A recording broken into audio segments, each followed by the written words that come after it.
unhinged conservatives who are angry at the election results are now calling on President Trump to just take the country by force.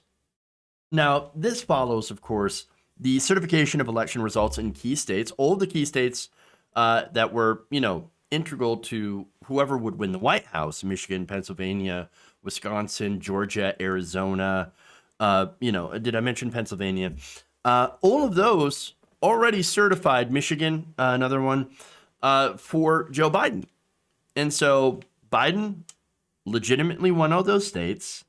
There's no evidence of the massive voter fraud in those areas that has been alleged. We've had court cases, numerous court cases over this. No evidence.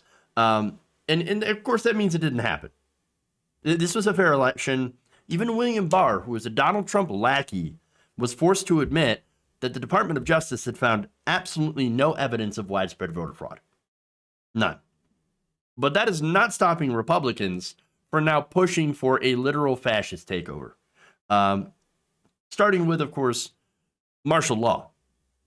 So now it's funny because Republicans generally project, okay? They commonly accuse the Democrats of wanting to control their lives and be able to, tell them when to do, what to do, when to eat, when to sleep, when to do whatever, okay? Just to control their lives, which that's insane. I don't want to control anybody's life. And I also don't want religious conservatives controlling mine. And so, again, that's projection, right? But they're also like, the Democrats, they're going to take over Texas with... Remember Jade Helm? I think this was back in 2014. Ted Cruz is like, the UN's going to put everybody in Hobbit homes, and Jade Helm is going to do a government takeover of Texas. Obama's going to literally take over Texas, which is part of the United States. He's going to use the military, who was doing training there, to take over the government of Texas. Just complete insanity coming from the right wing.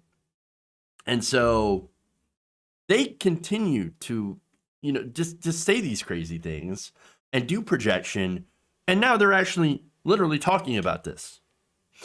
So now they also call Democrats Nazis while they have literal Nazis on their side. And people that are like, straight up white supremacists, Nazis. So now let me give an example of what I mean. That who is calling for a takeover, essentially. This is an Ohio Republican and Tea Party leader, Tom Zawitowski.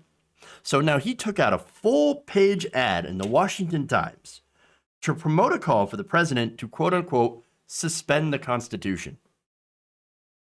Now he says, I want to suspend the Constitution so I can protect the Constitution. Well, that just does not compute. Okay, but here's what he said. Well, it is our exclusive right to elect our president, and that sacred right has been infringed by the massive planned illegal election fraud, of which you have no proof of, by corrupt Democrat Socialist Party operatives across our nation to steal our vote, of which you have, no evidence of. Now, he is head of the right-wing We the People convention that took out the ad. But again, as I just showed you, as I've been talking about in show after show after show, that if they had evidence, why have they not presented it in court? Why did they take 39 different challenges to court? Or I should say, why did they, go to court 39 different times and present no evidence? That doesn't make any sense. No, we're losing so that eventually we can win. Where's the eventually? Where's the eventually? No, you lost because you have no evidence. You have no evidence. And so it's basically, you're just talking about conspiracy theories that you can't prove. And now, unfortunately, they're trying to use those conspiracy theories in order to try to steal an election. And it's not just this person. Okay? You also have General Michael Flynn. So now General Michael Flynn was recently pardoned by President Donald Trump for lying to the FBI, okay, while he was serving as national security advisor. He tweeted out a link to the We the People convention, as did, of course, pro-Trump lawyers Lynn Wood and Sidney Powell. The Kraken. You also have Trump lawyer Joe DeGenova, who recently went on Howard Carr's radio show to say this, quote, anybody who thinks the election went well, like that idiot Krebs, who used to be the head of cybersecurity, which, by the way, there's been threats now against Krebs' life. Quote, that guy is a Class A moron. He should be drawn and quartered, taken out at dawn, and shot. So that's what they're talking about. They're openly talking about killing people. That's what they're doing. That's what they're doing. All right. DeGenova also went on to tell Carr, quote, we're trying to influence the jury, and that includes judges and state legislatures. All these governors in these states are a bunch of losers, along with their secretaries of state. I've never seen such wimps wearing an R. They're going to have to deal with that politically. That's the only way you deal with these people. Well, at least he said politically there. But you have Lynn Wood, who also tweeted this. Good morning. Our country is headed to civil war, a war created by third-party bad actors for their benefit, not we the people. And then added that communist China is leading the nefarious efforts to take away our freedom. Of course they have to bring in China, right? Oh, it's China. And then she adds, Donald Trump should declare martial law. And there have been other calls to declare martial law and redo the election. That's what the we the people thing is talking about. Unhinged. Insane. Authoritarian. Those are just a couple of the things that I can use to describe this. Okay? And again, the thing is, we have had recounts. Donald Trump, of course, has been, free to launch, challenges in the states where he was close. Again, that's something that he's able to do. And they're able to do recounts in things that are close. In fact, some of the recounts have embarrassingly led to Donald Trump losing by more, them finding more votes for Joe Biden. And so you had lawsuit after lawsuit, challenge after challenge. You even had investigations into voter fraud by the Department of Justice. You had I think 2 different investigations. You had the Voter Fraud Commission, which again didn't find anything,